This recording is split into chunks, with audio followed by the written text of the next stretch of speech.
it's Lisa. We're going to be working on a fall page today, and I also thought we'd look a little bit at how my sketch designing process can go.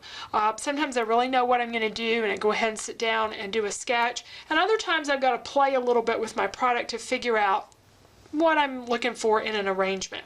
I have 3 photos today, and the one thing I knew before I got out everything fall in my collection was that I wanted to separate these photos. I normally put my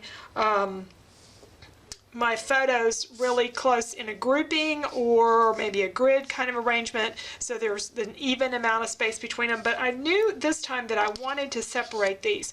The photos were taken at different times, they were taken with a different camera, and they're very different sizes, and while they would work in a group, I think it would be fun to do a page where they're split and maybe put the title and the journaling in the middle, or maybe just have some white space in the middle.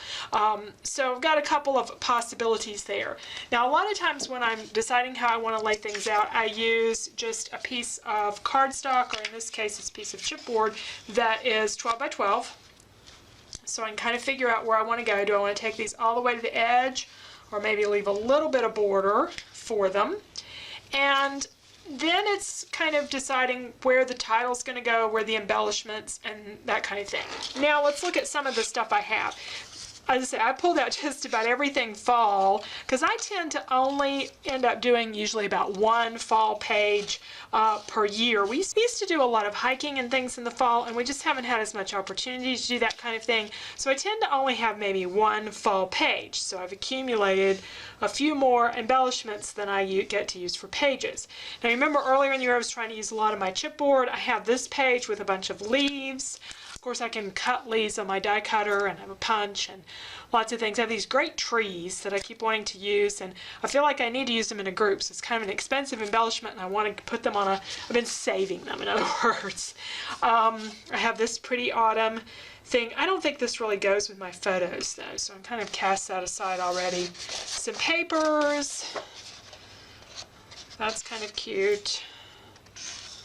You know, some things there for the journaling cards. So I've got a lot of different things. So I'm going to spend a little time here just moving stuff around on my page and kind of getting a feel for where I want things to go. I'm inclined to use some of these leaves because, say, I've been trying to really move some of the chipboard out. And maybe do some paper strips down the sides and all with this. So I'm just going to do a little bit of thinking and laying things out, and then I'll develop a sketch and we'll come back and work on our page.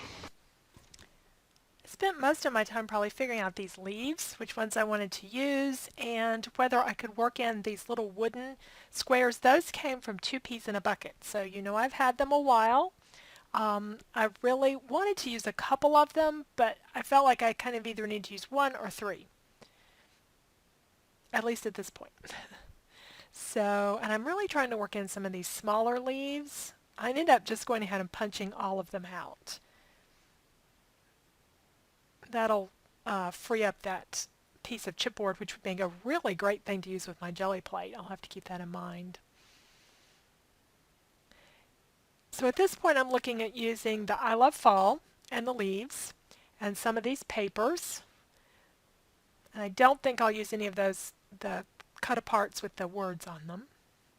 So I think I'm ready to go and start drawing the sketch. So this is the sketch I came up with my tin here, and I'm going to do some strips of the paper there and some more strips here. And I'm going to do the title to be I Love Fall and Leaves, and then the journaling under here. And I put some misting in here, but I decided I would do a wood grain background for this, so I don't know if I'm going to do misting in there or not, because I think, yeah, I don't know, I might do a little something, just a few little droplets of mist, I think, to go across there, but I've got to paint these leaves, and I have to decide. So now I'm back to actually using the leaves, and be sure I know which ones I want where. And like most of my layouts these days, some days have passed since I started working on it till I get to finish it. Some of this is just because I get involved in other projects, and a lot of it is because there's doctor's appointments and all kinds of things that come up. So back to the layout, and I've picked my leaves, and I decided to do some wood grain background paper for this, and I'm going going to do a few droplets of mist. I'm using Dark Calico by Studio Calico, and I had forgotten how messy that bottle is. And I have to admit, I went and put the thing back up again without cleaning it. I really need to clean it. Alright, I decided to cover the leaves with gelatos, and unfortunately part of my video gets cut off here and you don't see the first layer. I just did what I'm doing here on the second layer. I put some gelatos on the chipboard, and in that case it was the raw chipboard, and then I used water to spread those around. Gelatos are permanent, so I can add other layers without the color blending. Usually they're very vibrant colors, but putting them right on that raw chipboard, they became very muted. So it's a little bit different look for the gelatos. And I knew I wanted to add some additional layers. I'm kind of going for a mixed media look here, so I have some archival inks and several stamps. Putting a background stamp on a couple of them, and I have a stamp with words on it from the script font from Paper Tray ink. I use this a lot, especially with my mixed media stuff. And I'm continuing to use permanent products like the archival ink because I'm going to add some glaze to this. And I'll do my favorite thing, which are flourishes. I have had these autumn leaf flourish stamps. They're one of the first stamp sets I ever bought that wasn't Stampin' Up. And I have had them a long, long time, and I've probably gotten my money's worth out of them more than any stamps that I have. I don't remember which flourish set they are, but they're from Autumn Leaves, and any of them are very versatile.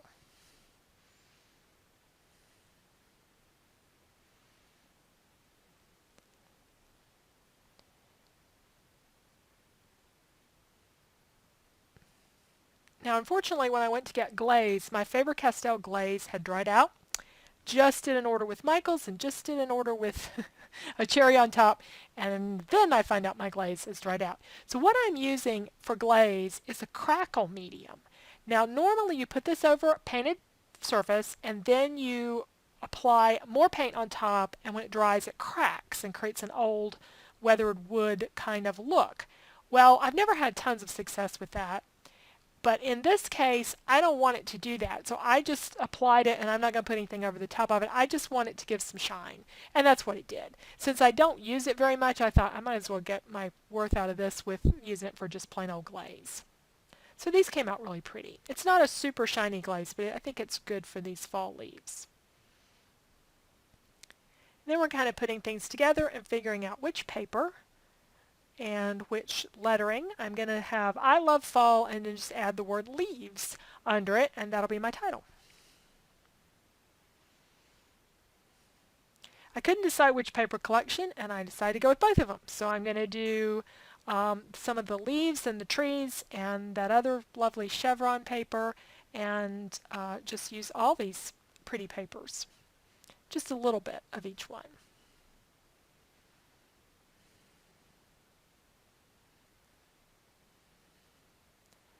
And they need some distress ink around the edges. This is Vintage Photo. Another thing I've had forever and ever and ever. I do have a re-inker for it. I know I've had this since prior to 2005 because I remember where I bought it, and the last time I was in that area was somewhere around that time frame. So I was introduced to the concept of distressing, and it was just wonderful. And we used to distress everything, and I don't do it that much anymore, but I think definitely for this page. Now, as I put these leaves on, I really felt like they needed a little something more. So I went to my embellishments, and I'm still playing with these wood pieces, still trying to squeeze another one in. And finally I found a place to tuck it there behind the leaf. It's so thin it could slide in there. And I've got some enamel dots and some wood dots, but in the end I thought that brads would look good. I haven't used brads as much this year. I'm typically a big brad user, but I just haven't pulled them out and used them as much. And these are, my mind's eye, that's where most of my brads are from. So we'll pop a few of those in, one next to each leaf to kind of complete our groupings.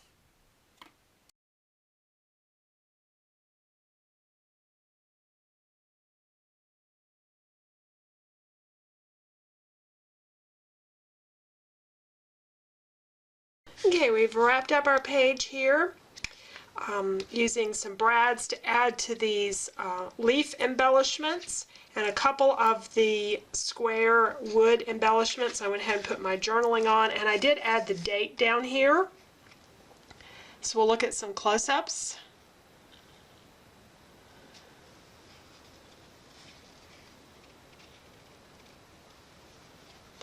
Thanks for watching, and if you're not already a subscriber, I'd love to have you subscribe.